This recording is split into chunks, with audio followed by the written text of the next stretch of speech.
लोकसभा में पहली बार जब आपने नगीना में अपने सांसद को चुना तो आपने बहुत सारे सपनों के साथ उनको वोट दिए।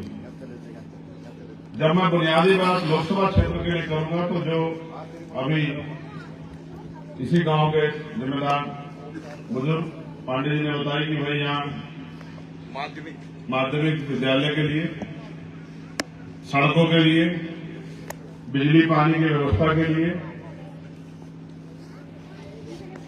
मनरेगा का रोजगार जो मिलता है, मजदूरों को, किसानों को जो उनकी फसल के दाम और न्यूनतम वेतन मिलता है, अच्छे स्कूल कॉलेज के साथ अच्छे हॉस्पिटल और भी बहुत सारी चीजें जो आवश्यकता वाली है उन पर चर्चा करनी पड़ेगी। वो आप बेहतर जानते हैं कि आपके सांसदों ने आपको क्या दिया।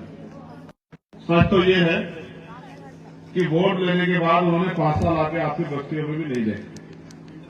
ये भी नहीं पूछा कि आपने उनको ताकत दी, उन्होंने आपके लिए कुछ करना है या आवाज उठानी। मुझे तो इस बात का भी दुख है कि मैंने बहुत लोगों को पार्लियामेंट में सुना, लेकिन मैंने नगीना के पार्लियामेंट में गए हुए व्यक्ति को कभी नहीं सुना कि उसने कहा हो कि नगीना में किस चीज की जरूरत है। वो पंचायत है, जैसे पंचायत करते हैं ना, ऐसी पंचायत है दिल्ली में। हर आदमी को जो जिस क्षेत्र में चुन के गया है वो जाके वहां अपनी बात रखता है, अपने क्षेत्र की बात रखता है, अपनी समस्या रखता है और सरकार से जवाब मांगता है कि भाई मेरे क्षेत्र में समस्या, जैसे आपके यहाँ आजकल गुलदार की समस्या बहुत बड़ी होगी, फिर आपके यहाँ खो की समस्या है, बाढ़ की समस्या है, आपके यहाँ किसानों के फसलों के दाम की समस्या है, और एक जो सबसे बड़ी समस्या है जिसकी तरफ किसी का ध्यान नहीं गया, मैं आपके सामने उस समस्या को रखूंगा। परसों नेटोर में मेरे एक साथी का इंतकाल हुआ, उनका नाम था सलीम सिद्दीकी। वो पत्रकार थे, सबके खिदमत करते थे, सबकी जाति धर्म से ऊपर उठ के। देर रात उनको हार्ट अटैक आया, उनके परिवार के लोग उनको लेके भागे, लेकिन इतना धामपुर पहुंचते, इतना बीच में उसने दम तोड़ा। जब मुझे पता लगा, सुबह मैं कार्यक्रम के लिए निकल रहा था, मैंने उनसे कार्यक्रम को मना किया और हम सब लोग वहां उनके लफीरे में चले गए। जब उनके भाई मेरे पास आकर बैठे तो उन्होंने मुझसे कहा कि अजय जी, अगर यहां हमारे आसपास कोई अच्छा हॉस्पिटल होता तो आज सलीम भाई जिंदा होता। ये तो एक सलीम की कहानी जो मेरे सामने आ गई, हजारों सलीम ऐसे हुए होंगे जिनको समय पे इलाज न मिलने का जिनको ध्यान नहीं। मैंने उनसे कहा कि भाई मैं सलीम भाई को तो वापस नहीं ला सकता, लेकिन मैं आपको वादा करता हूं कि मैं पूरा एड़ी चोटी का जोड़ लगा दूंगा, लेकिन एक बढ़िया से बढ़िया हॉस्पिटल इस क्षेत्र में, क्षेत्र की जनता की सेवा के लिए बनवा के रखूंगा। मेरा वादा। मेरे इस क्षेत्र के जिम्मेदार लोगों, जब कोई मजबूत और नियत की आवाज आती, जिसके अंदर कुछ करने की नियत, जिसके अंदर जज्बा, जब ऋषिकेश में एम्स बन सकता है, हरिद्वार में इंडस्ट्रियल एरिया लग सकता है, मेरठ में मेडिकल कॉलेज बन सकता है, तो बिजनौर नगीना में इससे छूटा क्यों है? लेकिन आपके द्वारा चुने एमपी ने कभी नहीं कहा वहां जाके कि बिजनौर में मेडिकल फैसिलिटी की जरूरत है, बिजनौर के लोगों को अस्पताल की जरूरत है। क्योंकि अगर वो ये कहेगा तो बड़े बड़े प्राइवेट हॉस्पिटल जो खुल रहे हैं उनके हाथ गरीबों की जेब कटाई कैसे बंद होगी, ये सब आप हम लोगों के सामने। जब मैंने आपको ये कहा, जब बड़े बड़े स्कूल कॉलेज प्राइवेट खुल सकते हैं तो हमारे बच्चों की तालीम के लिए अच्छे स्कूल, अच्छे कॉलेज यहां भी खुल सकते हैं। बहुत सारी ऐसी समस्या जिनको समस्या नहीं माना गया। आज मनरेगा में मुश्किल से 100 दिन का वादा किया था काम का, और काम मिलता है 20-25 दिन। गरीब मजदूर सुबह इंतजार करते हैं कि उनको कोई खरीदेगा और खरीद के ले जाएगा, शाम तक उनके घर में कुछ पैसे आएंगे। अब वो भी चीजें खत्म हो गई। अगर मैं वर्तमान की बात करूं कि हालात दौर क्या है, हालात दौर ये है कि देश में सामाजिक आजादी, देश में धार्मिक आजादी और देश में आर्थिक आजादी निस्तानाबूद हो गई। समाज के आधार पर बंटवारे हो गए हैं, धर्म के आधार पर बंटवारे हो गए हैं, और धर्म के आधार पर जो आजादी थी उसको भारतीय जनता पार्टी के लोगों ने निकल लिया, निस्तानाबूद कर दिया। आज 10 साल पहले, 9 साल पहले सिलेंडर 350 रुपए का आता था। मोदी जी वादा करके आए थे कि हम महंगाई, बेरोजगारी खत्म कर देंगे। बड़े बड़े वादे किए उन्होंने 2 करोड़ रोजगार देंगे, पक्का मकान देंगे, किसानों को फसल के दाम देंगे, महंगाई खत्म कर देंगे, 15-15 लाख रुपए देंगे। लेकिन सच ये है आज वो 350 रुपए का आपका सिलेंडर 1150 रुपए का हो गया इसी 10 साल के अंदर। आज 10 साल पहले पेट्रोल के दाम 42, 43, 44 रुपए होते थे, आज 96 रुपए हैं, आज 90 रुपए हैं। ये पिछले 10 साल में मोदी जी की गारंटी है जो उन्होंने गरीबों को, किसानों को, कमजोरों को दी। और पहले आप अपने ऊपर अन्याय के खिलाफ आवाज उठा लेते थे, आज अगर नौजवान पेपर में भर्ती का पेपर अगर लीक हो जाए, आवाज उठाने चला जाए, तो उसको लाठी भी मिलती है और साथ में मुकदमे मिलते हैं, उनके परिवार के लोगों को धमकाया भी जाता है और बुलडोजर उनके घर के आगे भी खड़ा होता है। ये हालात बन गई है। यानी कि अगर आप पे जुल्म होगा तो आप जुल्म के खिलाफ आवाज भी नहीं उठा सकते। ये हाल हो गया। भविष्य क्या होगा इसके बारे में आप अपने आप सोच के देखो। ये देश जहां किसानों को उनकी फसल का दाम नहीं मिलता, मजदूरों को न्यूनतम वेतन नहीं मिलता, वहीं उस देश में 10 लाख करोड़ रुपए अडानी अंबानी के सरकार में बैठे नेता मंत्री माफ कर देते। वहां आपको 10,000 रुपए का लोन नहीं मिल सकता, उनको करोड़ों करोड़ रुपए के लोन मिलते हैं। और जो सरकारी नौकरी आती थी वो सरकारी नौकरियां निजीकरण की भेंट कर जाती है और सारे सरकारी सिस्टम को बेच के प्रधानमंत्री जी अडानी अंबानी को सौंपते जाते हैं। पहले देश में मीडिया हुआ करता था, वो मीडिया गरीब, कमजोर, किसान, मजदूर की आवाज होता था, सरकार से सवाल पूछता था। आज सारे मीडिया की कंपनियों को अडानी अंबानी उनके साथियों ने खरीद लिया है। वो पूरे दिन मोदी जी के चरण वंदनी करते रहते हैं, बीजेपी की बड़ाई करते रहते हैं, उनके झूठ को सच कहते रहते हैं।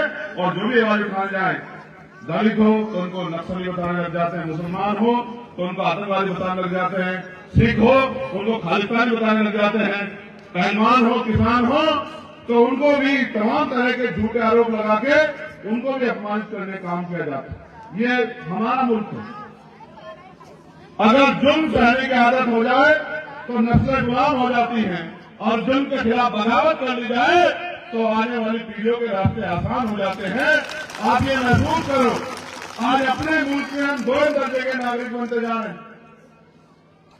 आज अपने मुल्क में हम अपनी आजादी को छीनते हुए देख रहे हैं। और वो दिन दूर नहीं मेरे भाइयों बहनों साथियों कि ऐसा भी ना हो कि वोट का अधिकार ही चला जाए। मैं तो दलित समाज के लोगों से कहूंगा स्पेशली कि बाबा साहब अम्बेडकर ने 73 बच्चे कुर्बान करके आपको वोट का अधिकार दिया। जिन नेताओं को आपने रहनुमा माना उन्होंने पलट के भी आपको नहीं देखा। जिनको आपने ताकत दी कि हमारी नस्लों के लिए फैसला करेंगे, ये हमारी आवाज बनेंगे, उन्होंने बोलना तो बहुत दूर की बात, आपको देखना पसंद नहीं किया। आपको भी फैसले लेने की देश में आपको गुलाम बन के जीना है या स्वाभिमान सम्मान के साथ जीना है। आज लोकतंत्र है, वोट की ताकत हम इकट्ठा हुए हैं, मंच सजा है। कल अगर वोट की ताकत चली गई हमारे अधिकार भी चले जाएंगे, हमारा स्वाभिमान सम्मान भी चला जाएगा और कोई किसान मजदूर के बेटे को कुर्सी पर बैठने देंगे। वो दिन भी जो है हमें अपनी आंखों के सामने देखना पड़ेगा। आज यहाँ ऐसे बहुत कम शख्स होंगे जिन्होंने आजादी की सुबह देखी होगी। अगर कोई होगा तो 10-20 साल के आसपास का होगा। मुझे तो एक गांव में व्यक्ति मिला था जिसने मुझसे कहा कि जब मुल्क आजाद हुआ तो मैं 10 साल का था, मैंने मुल्क की आजादी देखी। जिन आजादी के सपनों के लिए मुल्क आजाद हुआ था, क्या वो सपने पूरे हो पाए? क्या धर्म के आधार पर जो बंटवारा आज हो रहा है, क्या वो बंटवारा खत्म होगा? क्या जाति के आधार पर जो ऊंच नीच की खाई बढ़ रही है, क्या वो खाई ठंडी हो पाई? क्या गरीबों के बच्चों को पढ़ने के लिए अच्छे तालीम इख्तियार स्कूल कॉलेज बनने शुरू हुए? क्या गरीबों के जेब न कटे इसलिए बड़े बड़े हॉस्पिटल और मेडिकल की सुविधा मिलनी शुरू हुई? तो ऐसा तो कुछ नहीं हुआ। आप याद करो, जो दवा 2 रुपए की आती थी आज 20 रुपए की आती है। और बिजली के दाम तो ऐसे बढ़ रहे हैं जैसे प्रधानमंत्री के झूठ के भाषण बढ़ रहे हैं। उत्तर प्रदेश एकमात्र ऐसा प्रदेश है जहां 7 रुपए पर यूनिट बिजली मिलती है। और आप जाके महसूस करोगे तो आपको पता लगेगा कि अभी 5-6 साल पहले बिजली का बिल 120-130 रुपए आता, अब 500 रुपए आते हैं, 700 रुपए। इसका मतलब महंगाई तो बढ़ रही है, आमदनी नहीं बढ़ रही। अगर आमदनी नहीं बढ़ेगी महंगाई बढ़ेगी।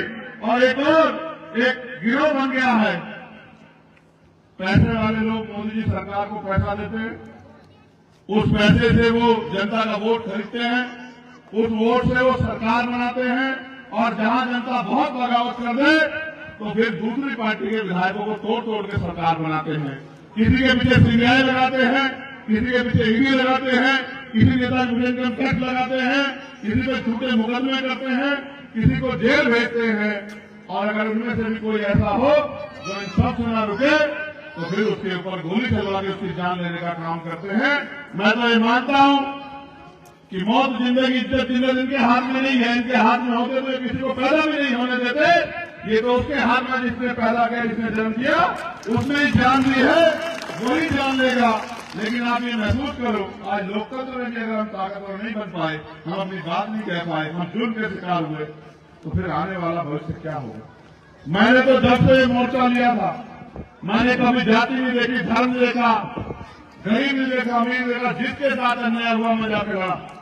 एनआरसी का मामला, जब आपसे सभा के कागज दिखाइए, जब आपको पूछा गया कि आप इस देश के रहने वाले हैं या नहीं है, जब जिन नेताओं को आपने वोट दिया वो बेचारे घरों में जाके घुस गए और पूरी सरकार आपका मजाक बना रही थी। और उत्तर प्रदेश के मुख्यमंत्री तो इतनी अच्छी बात कही कि मुसलमान खुद तो घर में घुस गए हैं, अपनी पत्नियों को, अपनी बेटियों को सड़क पर बिठा दिया है नारे लगाने के लिए। ऐसे हालात में हमने यहाँ देखे।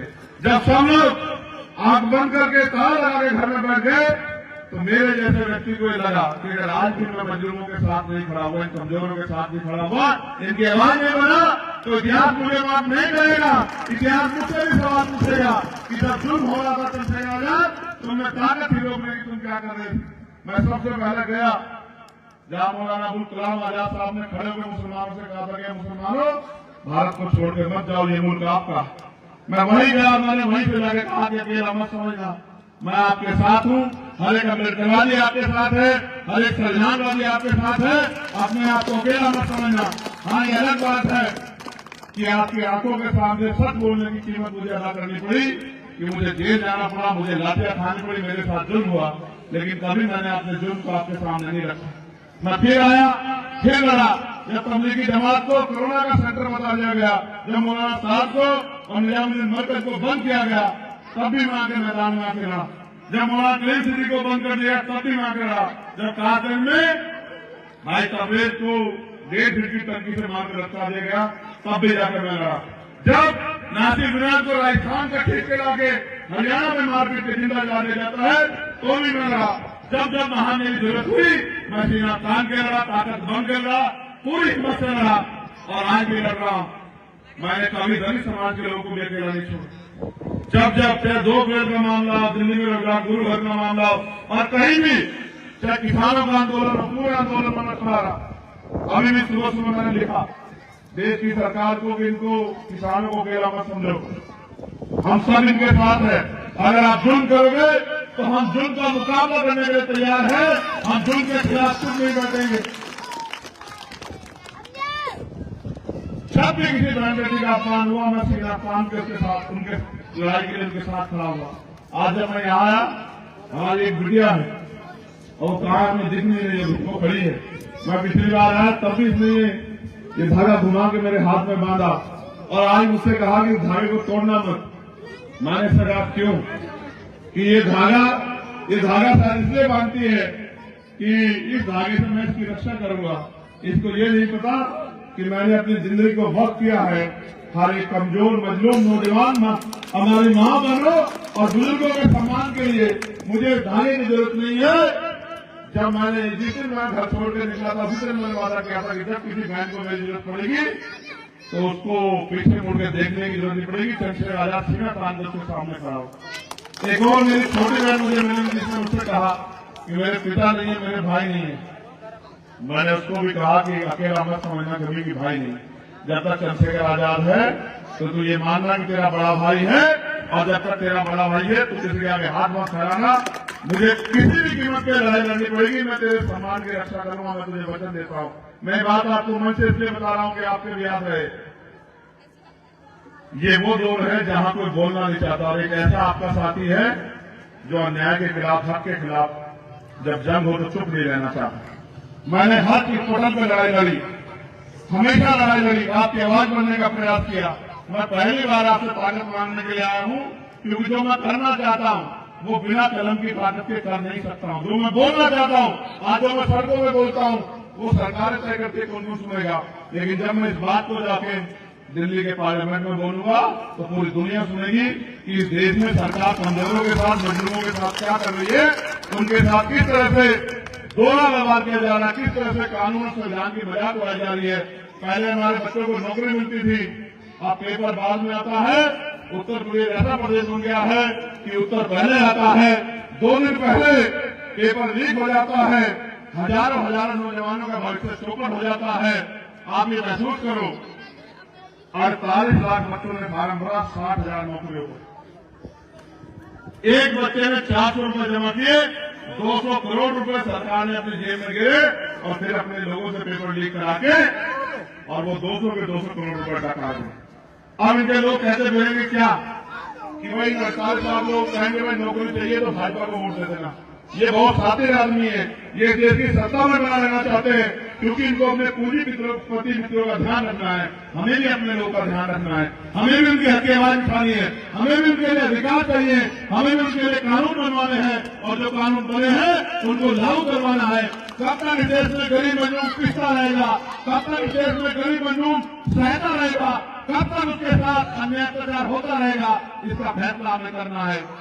ऐसा भी लगता है जैसे हो सकता है भविष्य में कोई चुनाव ना हो, इस तरह की भी जो है चीजें सामने आ रही है। अगर ऐसे समय में हमने अपनी ताकत न बढ़ाई तो फिर इतिहास हमें माफ नहीं करेगा।